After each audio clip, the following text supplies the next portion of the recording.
today, my guest is Alyza Lewin. She's president of the Louis D. Brandeis Center for Human Rights Under Law. This is an organization created in 2011, I believe, that really has been fighting anti-Semitism in college campuses and businesses, etc. Welcome to the program, Alyza. Thank you, Stewart. It's a pleasure to be here. Thank you. I thought I'd start off just by telling people what's happening in terms of anti-Semitism. I saw a survey just done by the Anti-Defamation League, and they pointed out to the people that they were questioning, noting that there was an Egyptian man who, in Boulder, Colorado, set fire to some Jews who were walking to try to bring attention to the fact that hostages were still being held in Gaza. Also, there was an American and her Israeli boyfriend who were shot and killed outside a Jewish event in Washington, D.C., and the firebombing of the home of Governor Josh Shapiro of Pennsylvania. So they asked these people, what did you think? And 13% said the recent attacks were justified. 15% said they were necessary. 24% said they were understandable. And another 24% said they were false flag attacks committed by Jews to justify Israeli actions. With that, what do you think? You really got a tough nut to deal with. Absolutely. So there's no doubt that anti-Semitism is on the rise and that it has reached a level that requires a really urgent attention. I came to the Brandeis Center about 8 years ago. The Brandeis Center, as you said, the Louis D. Brandeis Center for Human Rights Under Law is our full name. We're not affiliated with Brandeis University. We're an independent nonprofit organization headquartered in Washington, D.C., and we use legal tools to assist those and support those who have experienced anti-Semitism. We work to advise and guide. Our initial work used to really be primarily focused on the university campuses, but now as anti-Semitism has spread well beyond the campuses, we work with employees, staffers, way beyond the campus to address the anti-Semitism. But one of the things that I noticed even 8 years ago when I started talking then to students almost every single day, is that we have a couple of challenges. One, the first is that many people on campuses and in society still don't understand anti-Semitism, which is why it's not surprising that we see this escalation, right? And then also many people do not understand Jewishness or Jewish identity. So if you don't understand Jewishness, it's very hard to recognize and appreciate the targeting of a Jew on the basis of that Jewish person's Jewishness.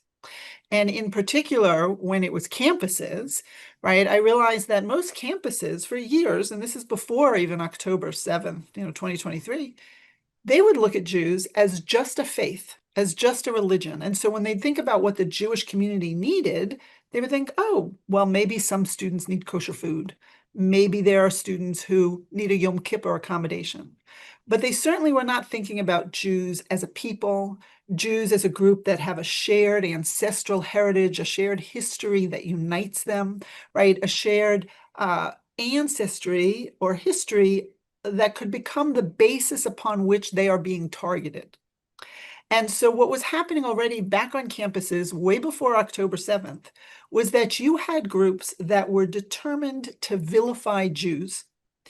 Einat Wilf, who is a former member of the Israeli Knesset, has called it the placard strategy. And she says that what you used to see on campuses could be boiled down to like this simple equation of the Star of David, the Jew, equals a Zionist equals some evil concept, right? If you remember, initially the allegations were about apartheid or ethnic cleansing. Now they're about genocide and famine. But those were never offered for people to try to engage in a discussion or even a debate about whether you met the legal definition of apartheid or genocide. Those allegations and distortions were being made in order to equate the Jew, that Star of David, with evil, right? So the idea was that Jew as a Zionist is evil. And that was what was being hammered into people's heads. And the universities did nothing to address this. And as a matter of fact, I would suggest that inadvertently, many of the Jewish organizations that were trying to help the students on campus made the situation worse early on, because they realized that you have Jewish students coming to campus who don't know Jewish history. They don't know Israel's history. And so what they did is they prepared talking points and booklets and information for those students. And they said, here, you're hearing all this distorted information about the Jews in Israel. We're going to tell you Israel's narrative. And those students dutifully went out there and they pushed back with the counter narrative. And that did nothing to improve the situation, because overwhelmingly the very loud, hostile voices were coming from people who didn't want to engage in a dialogue. They just wanted to label the Jews as evil so that they could push the Jew out of acceptable society, right? That's how anti-Semitism works. Over and over again through the centuries, what you see is the Jew becomes the scapegoat. The Jew is to blame for whatever the evil is. And then the answer is, to get to our utopia, to get to our perfect world, we're just going to push the Jew out. And that's what they were trying to do, was that Jew is evil, we're going to push him out. And So, the universities didn't recognize that. But what they did think when the students started coming back with this counter narrative is, oh, this is a debate. Now we have two sides, right? Now this is what we want on campus. We want the vigorous debate. And they were totally missing the vilification of Jews. And just one last point to get us to where you started with the real violence and targeting Jews. I mean, the murder outside the Jewish Museum here in DC, the firebombing in Boulder, Colorado, the attack on the governor's mansion. I mean, those are very, deathly violent attacks. So the ADL has what they call their pyramid of hate. And it shows that things, right, the hate doesn't start, the very top of the pyramid is genocide, is the murder. But at the bottom, where it starts, is with what they call biased attitudes. With if you don't address the biased attitudes, it shows, it escalates. You'll get the shunning, the negative jokes, then you'll get the marginalizing and the actual exclusion. If you still don't address it, it escalates to, then you start to get the violence, right? You start to get the vandalism, the assaults, right? It's only at the top that you get to the genocide. And that's what we're seeing over and over again. For years, Jews have been vilified and equated with evil, as we say. Nobody's addressed that. Nobody's addressed the biased attitudes. Nobody's explained the Jews' ancestral connection to Israel. We can talk about that a little bit. But and so what's happened is we're now at the level of actual violence targeting Jews. Deathly violence targeting Jews. right, and it's, as we say, it's increased. There's a song about you have to be taught to hate. I forget how it goes, but you have to be taught. You're not born hating. So that's what's going on. People are being taught this. I mean, you talked about colleges, but you filed suit against the Concord Carlisle High School and Concord Middle School. It's part of the Concord Carlisle Regional School District in Massachusetts, claiming that it failed to protect Jewish students from pervasive anti-Semitic harassment, discrimination, and retaliation. That's a school district. Yes, K-12 is, there's no doubt, the anti-Semitism now is starting younger and younger. And we have filed several. We also filed a complaint recently, just a couple of weeks ago, against a private school in Virginia, that when the parents complained about the anti-Semitic bullying of their child, the school's response basically was to, instead of addressing the anti-Semitism, to kick all three of their kids out of the school.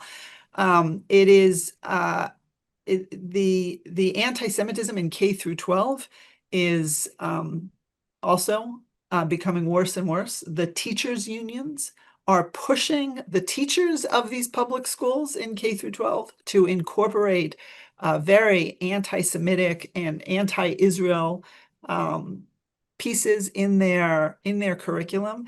In California, where you have the ethnic studies curriculum that's mandated in K-12, one of the big problems, and one of the things that I would say our Jewish community needs to understand, is that there is a very deliberate and concerted effort going on to erase and deny both the Jewish peoplehood, right, the idea that the Jews are a people, and the idea that the Jews have a history as a people in the land of Israel.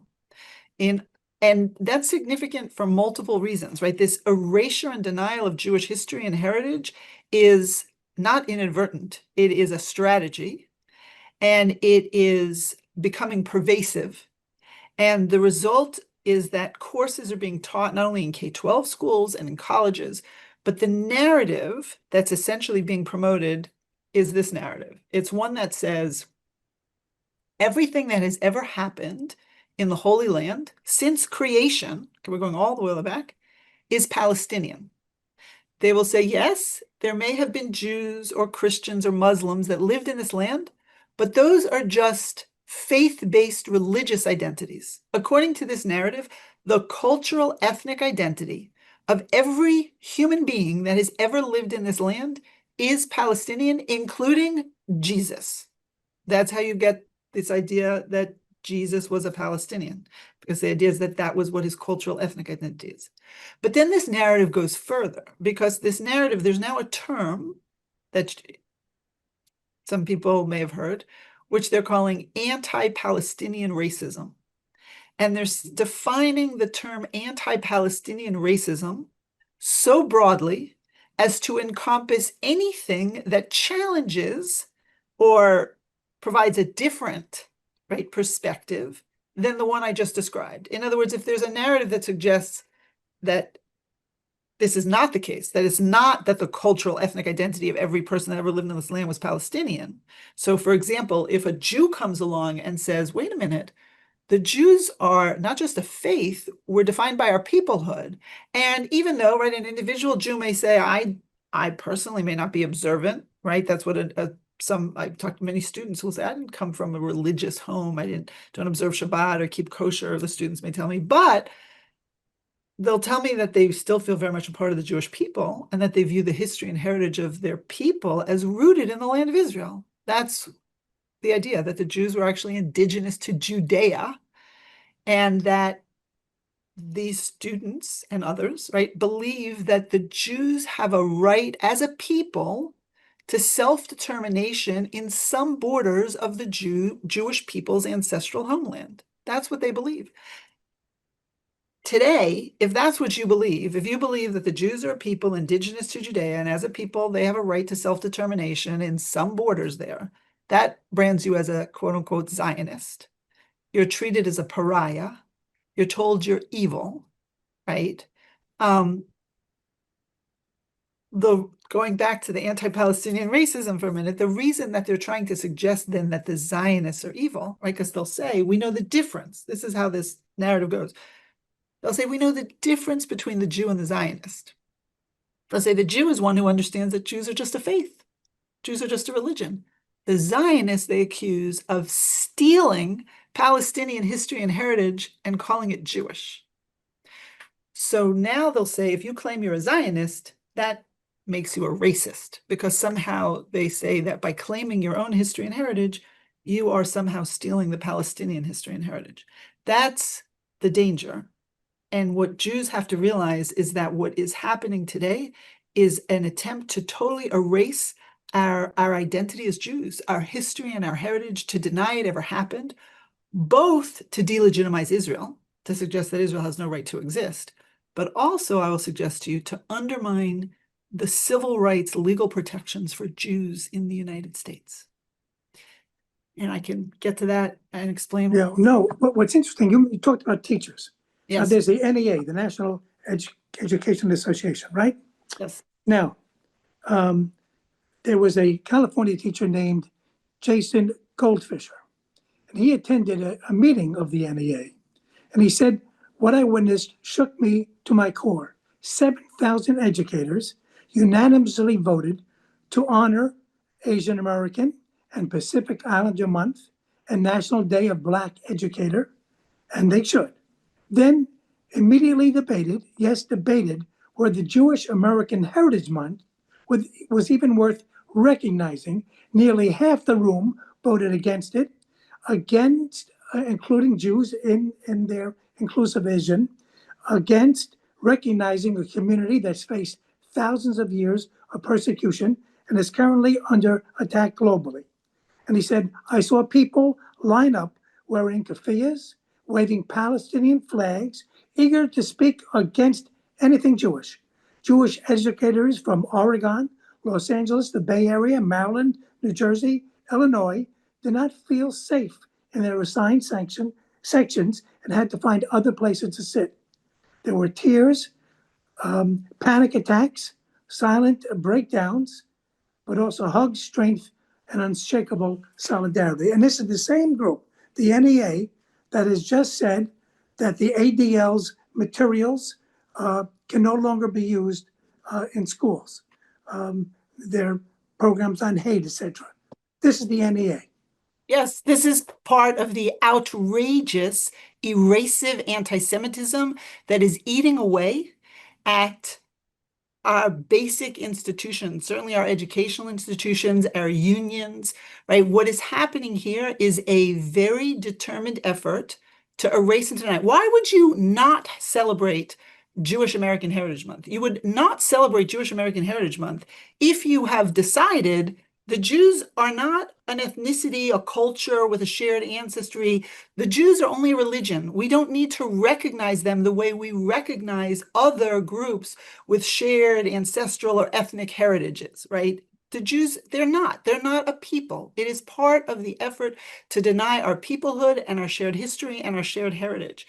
And the reason that's so significant here in the United States is some of your viewers may have heard about Title VI of the Civil Rights Act, because that has become one of the most potent legal tools used today to protect Jews in educational institutions. Because the way Title VI... Yes? Wasn't the current president the one who... No, so here's the little Title VI primer. Okay. So Title VI of the Civil Rights Act basically applies to any entity that receives federal funds. In the United States, almost every institution of higher education, even the private ones, receive some kind of federal funding, grant, research money, some kind of federal funding. And so that means they're covered by Title VI. What Title VI says is that if you're going to receive that federal money, it comes with strings attached, meaning you have to make sure that all the opportunities you provide are provided in a non-discriminatory fashion. Everyone has to have equal access to those opportunities. The catch, though, about Title VI is it talks about protecting individuals on the basis of race, color, and national origin. It does not include religion as a protected category. After 9/11, that became an issue because in educational spaces, there were Muslims who were experiencing harassment, and then there were Sikhs who were being horribly bullied in some schools. And so when you have a potential violation of Title VI, when you have an institution that hasn't taken steps to protect against that bullying, and so you have students who are being excluded from certain opportunities, if the school doesn't take steps to address it, either you can go to federal court, hire a lawyer, file a lawsuit, or what is less expensive and more kind of basic, simple, you don't need to hire a lawyer to do it, is to file what they call an administrative complaint with the agency that's providing that funding. And so in many cases, that would be the Department of Education. So what you had after 9/11 was individuals were filing these administrative complaints with the Department of Education. And the issue came up as to whether or not Title VI even covers complaints that are coming from faith-based communities. And what was determined in 2004 by the Department of Education is that, yes, members of faith-based communities like Jews, Sikhs, Muslims are covered by Title VI when they're targeted on the basis of their actual or perceived shared ancestry or ethnic characteristics, what today we call kind of in short term shared ancestry and ethnicity, rather than their religious practice. So in other words, the only piece that Title VI doesn't cover is discrimination on the basis of religious practice. That understanding has been adopted, that was in the Bush administration, and followed by every successive administration. So the Bush administration, the Obama administration, the first Trump administration, the Biden administration, and now the current Trump administration. President Trump in 2019, in his executive order on combating anti-Semitism, took that understanding of Title VI, elevated it to the level of an executive order, and linked it with the International Holocaust Remembrance Alliance, the IHRA definition of anti-Semitism, and said to his government agencies, when you get complaints alleging anti-Semitic harassment and discrimination, you should consider what's the definition you use to understand what anti-Semitism is, the IHRA definition. And that has also been followed straight through since 2019. Now, here's the catch. If we now have gained an understanding, certainly with the Department of Education, and now there are cases being brought in court, that recognize that Title VI protects Jews when they're being targeted on the basis of their shared ancestry and ethnicity, rather than their religious practice. What are our opponents now saying? Oh no, you're not a people. You don't have a shared ancestry and ethnicity. So don't think the law protects you. The only thing you are is a religion. And so the only thing you could be protected on is against discrimination that targets you on the basis of religious practice. And that's the little black hole of Title VI that Title VI doesn't cover. So in other words, by erasing and denying our Jewish peoplehood and our Jewish history, it is also an effort to try to deny Jews in the United States the protections of the civil rights laws in this country. That is one of the reasons why today, if your audience takes away one thing from this session, it should be that it is absolutely essential today in the United States, whenever you see this erasive anti-Semitism taking place, whenever you see people denying that the Jews are a people, or denying that the Jews have a 3,000 plus year history in the land of Israel. For example, you cannot call Jews and Israelis colonizers unless you erase and deny that 3,000 plus year history, because you cannot colonize a place your ancestors are from. So every time you see that erasive anti-Semitism, we have to push back against it and insist and repeat, no, the Jews are a people. We are indigenous to Judea. We have a long 3,000 plus year history in that land. And as a people, we have a right to self-determination in some borders of that ancestral homeland. Now, I should point out that this is not just in the United States, it's worldwide. We're seeing it in Britain, seeing it in France. I've got the examples here, but it's so pervasive, and as we say, it's getting worse. Now you filed, I added up 40 different suits, 40 different suits. You've had some success, Columbia University, Harvard. They're taking steps to make changes in the schools, and you're also seeking. Am I correct, to withdraw federal funding from some schools? Can you talk about that? Sure. So the funding mechanism, it puts very serious pressure on the universities. It's very hard, right? Before the current administration started withholding funds, it was challenging to get the attention of universities, right? October 7th, in a very odd way, got the university's attention, right? Because post October 7th, I would say it was a combination of that very public hearing, the first one with the university presidents, where they said, just calling for the genocide of Jews, violate their policies, depends on the context. It depends. That raised awareness way beyond the Jewish community that, well, maybe there really is a problem on university campuses. But then universities started to see with the encampments that unless they actually took this seriously, unless they enforced what we call their time, place, and manner restrictions and made sure that students knew that there are rules, and if you violate the rules, there will be consequences for violating the rules, they were just going to totally lose control of their campuses. So, that woke universities up, but they are still, many administrators, I think, are still concerned about poking the bear and antagonizing what has been demonstrated to be a very potentially violent community, right? You've seen takeovers of buildings with millions of dollars worth of damage done in terms of the vandalism on university campuses. And so some of the universities have been timid when it comes to really addressing the problem. And there's nothing like potentially losing serious amounts of funds to get a university to realize, okay, we have to take this seriously, and we have no choice. We have no choice. When I testified before the Senate Judiciary Committee a couple of months ago, I said sometimes universities actually appreciate the settlement agreement, right, or the pressure that's put on them, because then they can turn around and say, sorry, we must do this, right? The law is requiring us to do this. The settlement agreement is requiring us to do this. The government, in terms of our funding, is requiring for us to do this.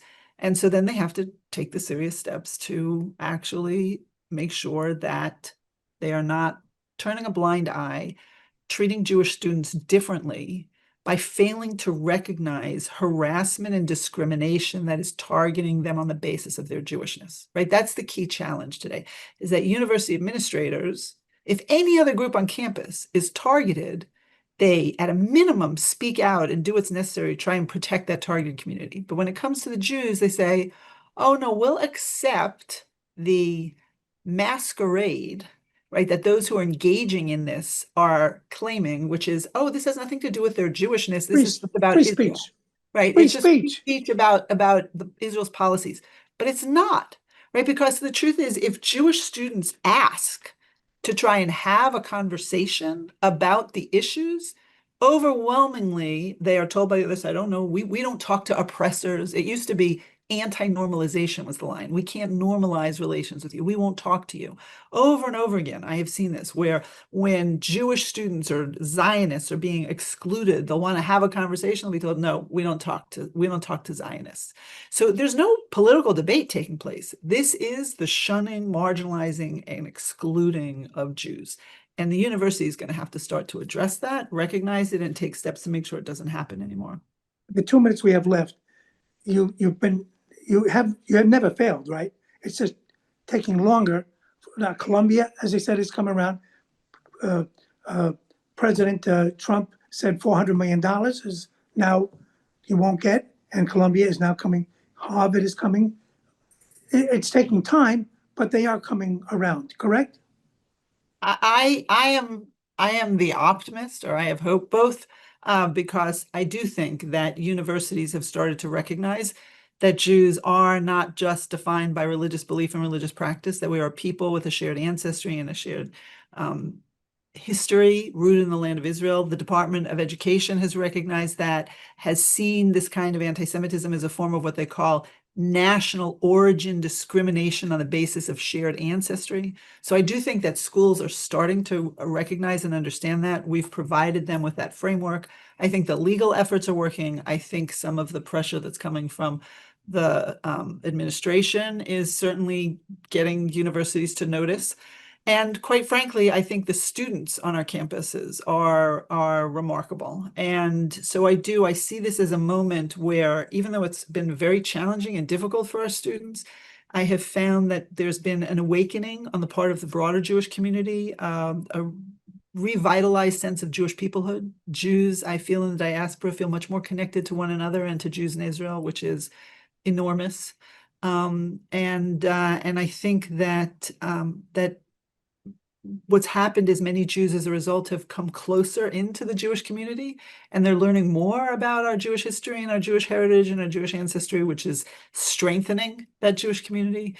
And so I think that while there is definitely going to be a rough period, as you say, it will take time, I'm confident that the Jews, once again, the most resilient people in the history of the world, will come through this stronger, better educated, more united, and even more resilient, if that's possible, than we have ever been in the past. Great. Thank you so much. Alyza Lewin, she's president of the Louis D. Brandeis Center for Human Rights Under Law. Thank you. A really fast half hour. Great. Thanks again. Thank you, Stewart. Thank you. My name is Stewart Ain. Until next week, have a good week.